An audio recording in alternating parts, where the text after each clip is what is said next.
Hello, BookTube. Believe it or not, I have more mail. We went through all of last week with mail every day, and I didn't think that was going to happen. Every single day I thought, okay, well, this will be the last of it. The next 4 or 5 days, there'll be nothing at all. Because no one's mailing things out from publishers, which is the bulk of my mail on this channel. Publishers aren't mailing things out, or very little. Maybe they're starting to trickle back just a bit. No one's been in newsrooms. No one's been at publishing house buildings. No one's been in their shipping and their warehouses. Maybe that will ease a bit as summer goes on. That would certainly be a wonderful thing. But one way or another, by hook or by crook, we've been getting stuff every day on this channel. And I thought that would be the end of it. I thought we'll see if we can do a string next week. But once again, I had a ninja mail delivery. I had mail delivered so late yesterday that I didn't even think about it. I didn't even think there'd be anything out there. My surly houseboy piled it all up inside. Without, unbeknownst to me, I was off in my own world by then. So we have mail to go through. We have 4 packages here, including an enormous box.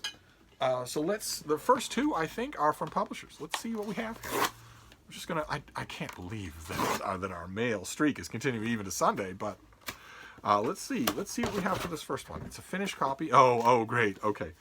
These finished copies are coming from the warehouse. The publishers cannot tip in the sell sheets, so I'm not getting those. But we saw the advanced copy of this already. This is by Wendy Lesser. I think this is a June book, maybe May. And this is Scandinavian Noir, In Pursuit of a Mystery. This is the finished copy of Scandinavian Noir. A lot of you seemed interested in this. For nearly 4 decades, Wendy Lesser's primary source of information about 3 Scandinavian countries, Sweden, Norway, and Denmark, was mystery and crime novels. She's not alone in that regard, for sure. And the murders committed and solved in their pages. Having never visited the region, Lesser constructed a fictional Scandinavia, something between a map, a portrait, and a cultural history of a place that both existed and did not exist. Lesser's Scandinavia was disproportionately populated with police officers, but was also filled with the stuff of everyday life, relayed in great detail in the novels she read. Fully realized world, complete with its own traditions, customs, and of course people. Not Scandinavia, but fictional Scandinavia. Over the course of many years, Lesser's fictional Scandinavia grew more and more solidly visible to her, especially as it became augmented by Nordic movies and TV shows. Yet she never had a strong desire to visit the real countries that corresponded to the made-up ones until, she writes, quote, between one day and the next, that no longer seemed sufficient. It was time to travel to Scandinavia. With vivid storytelling and an astonishing command of the literature, Wendy Lesser's Scandinavian Noir illuminates the vast, peculiar world of this imagined Scandinavia. First as it appears on the page, then as it grows in her mind, and finally as it exists in reality. That is extremely good as the premise of a book. Extremely good. Kind of literary travel writing that where you could do this with many, many other subjects. A version like this for England itself, oh my god. I haven't read this yet. It's going to be so much fun to read. Fantastic. All right, I now have a finished copy. Great. Let's see what this next one is. Okay, I have a pub sheet. Don't have anything else. All right, what is this? This is Bloomsbury. This seems awful familiar to me. Okay, this blurbs from Colm Tobin, Emma Donoghue, Amy Tan, Vivian Gornick, Chitra Divakaruni. This is Naked in the Promised Land by Lillian Faderman, a memoir. On the back, it's called This Modern Classic of LGBT Writing includes an introduction from Carmen Maria Machado, author of Her Body and Other Parties, and an afterword by Lillian Faderman herself. Born in 1940, the author is the only child of an uneducated and unmarried Jewish woman who left Latvia to seek a better life in America. Lillian grew up in poverty, but fantasized about becoming an actress. When her dreams led to the dangerous, seductive world of the sex trade and sham marriages in Hollywood of the 50s, she realized she was attracted to women, and that showbiz is as cruel as they say. Desperately seeking to make her life meaningful, she studied at Berkeley, paying her way by working as a pin-up model and burlesque dancer. I wonder if that's the author. Must be, right? Hiding her lesbian affairs from the outside world. At last she became a brilliant student and the woman who becomes a loving partner, devoted mother, and acclaimed writer of groundbreaking pioneer of gay and lesbian scholarship. Told with wrenching immediacy and great power, Naked in the Promised Land is a story of an exceptional woman and her remarkable unorthodox life. So is this the paperback release of something that has been out before? or is this a paperback original? First published in the United States in 2003, and then reprinted now. So this is a reprint. Fascinating. I got a reprint in one of our last mail hauls, the Christopher Isherwood reader. Interesting that these are coming out. That's great. Okay, so this is Bloomsbury, Naked in the Promised Land. I don't think I read this when it first came out, so it'll be new to me. Then we have a couple more packages here, and these other packages have an odd vibe about them. I think these may be online purchases. I'm hoping that they're my own instead of online purchases that you made to give to me.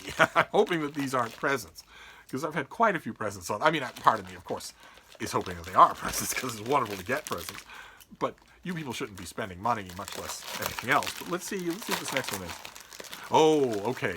All right, this is one of my own purchases. Fantastic. Let's see. I disregarded Sean D. Standfast's warnings about shopping for books on eBay. I disregarded those warnings. I mean, they were good-natured because he still does it. But I wanted to see what it would be like if I ordered some things on eBay. I wanted to see what kind of shape they'd be in when they got to me. So I did. And one of the things that I have noticed in my own quarantine has been how readily I have gone back to science fiction.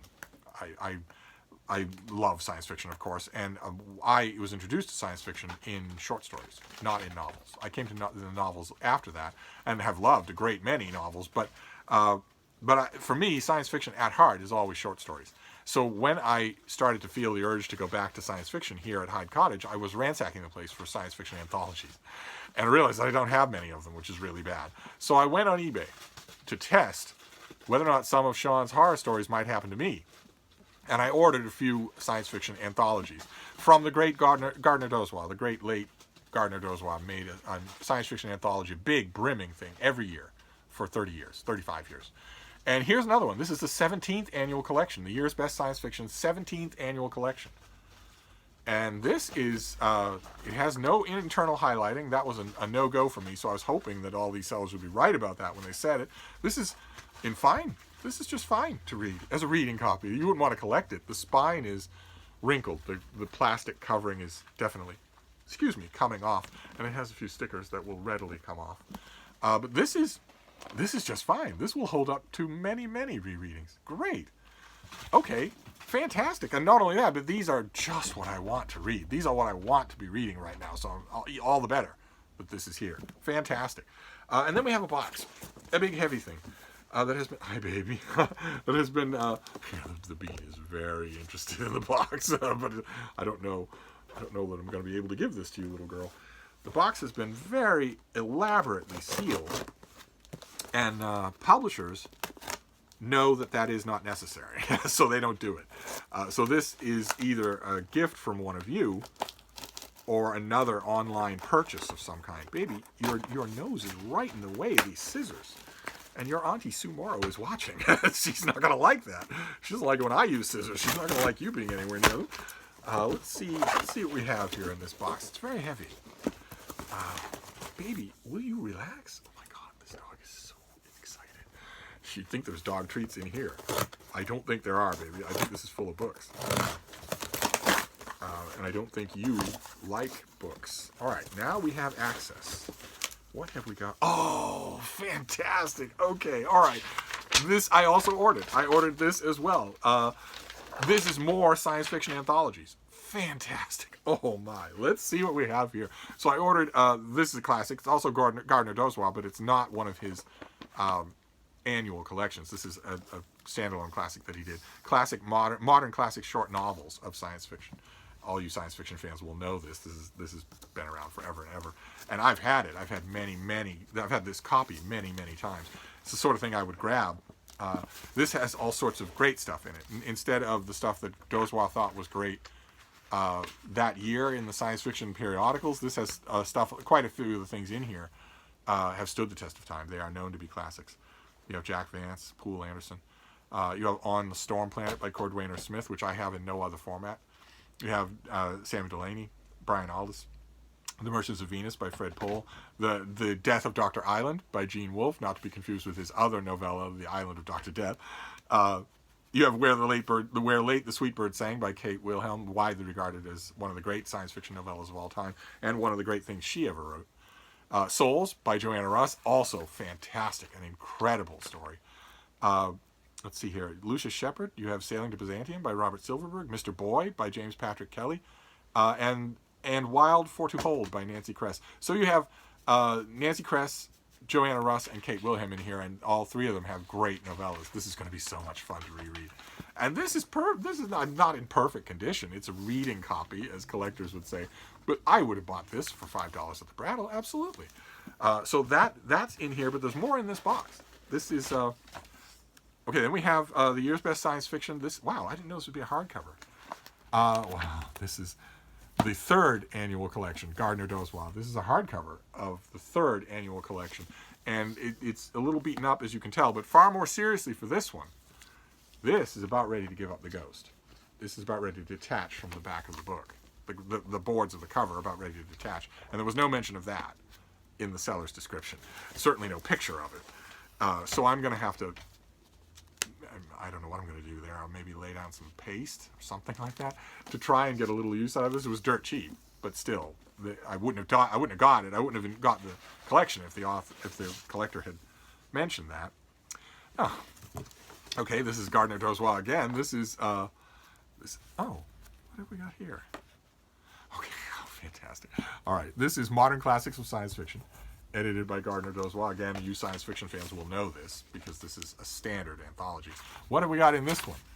I'm going to show you something that we got in this one that I wasn't expecting. But this has Damon Knight. It has L. Sprague de Camp. It has Ted Sturgeon. It has Richard McKenna.